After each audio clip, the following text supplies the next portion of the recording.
What's up mga choy, this is Keller Vlogs. Welcome back to my channel and good morning pa sa inyong lahat dyan. So ngayong araw mga kachoy ay naglilinis pa ako ng aking sapatos kasi marami-rami na rin yung sapatos ko kasi matagal ko nang hindi nagamit po ito kasi hindi na po ako nakapaglaro ng basketball. So ngayon ay try natin na yung sapatos natin gagamitin natin ngayong araw kasi wala tayong trabaho busy tayo sa trabaho. So ngayon maglalaro po tayo ng basketball. At ito naman po si Nansky, isasama ko sana mga katsoy kaso hindi siya makasama kasi minamassage niya si Cherry Blossom kasi masakit na yung braso niya. So ngayon ay naglalakad na tayo mga katsoy, papunta na po tayo sa Araneta at Tabay Coliseum Gym. So ito po yung mga kaibigan ko mga katsoy, lagi nagiinom ng Lumbelino, masarap talaga niyan. So ngayon mga katsoy, nandito na po tayo sa Araneta at Tabay Coliseum Gym. Wow, sobrang laki, di ba? Okay. Wala pa. One nira siguro ni. So ito yung mga kasama natin mga kachoy. Niyod to pa man. Niyod to. Sabi lang kay murag pasingot sa tarid ron. So ngayon mga kachoy, subukan na natin kasi wala na tayong practice mga kachoy. Matagal na rin. Alright. Tuturuan ko kayo mga kachoy kung paano yung mga spin moves o kung paano mag jump shot. So ngayon mga kachoy, hindi naman ako kasing kagalingan ng mga player dito sa amin, pero may skill din ako na kaya ko rin gawin. Okay, let's go mga kasoy.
Kakapagod mga kachoy kasi ngayon lang ako nakaglaro ulit.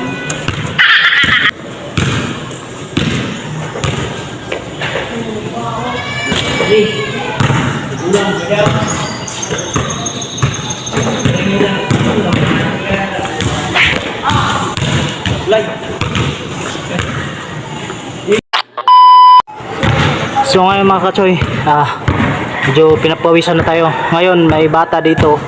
Anak ko yan ni Nansky, yung bagong member na namin na si Majilan. Siya po yung kakalabanin natin ngayon. Ipapractice po natin siya. Let's go.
So ngayon mga kachoy, tapos na tayo maglaro kasi nakakapagod na.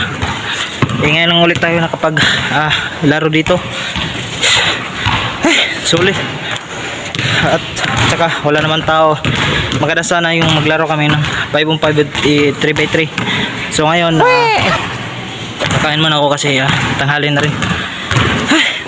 So sa lahat po ng sumusuporta po sa Kyler Vlogs, lalo sa mga followers ko dyan, maraming salamat po sa suporta nyo. Sana po patuloy po kayong magsuporta sa akin sa Kyler Vlogs. So abangan nyo bukas, si Sunday bukas, magbablog kami ng mga kasamahan ko.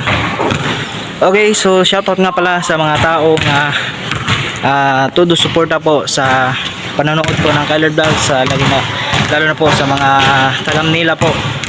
At maraming salamat po sa inyo. And huwag yung kalimutan po mga kachoy sa pag-like and share sa ating video na to. Sana po ay magbigay ng inspiration po to, kahit hindi po tayo nagkapag pakita sa inyo ng skill.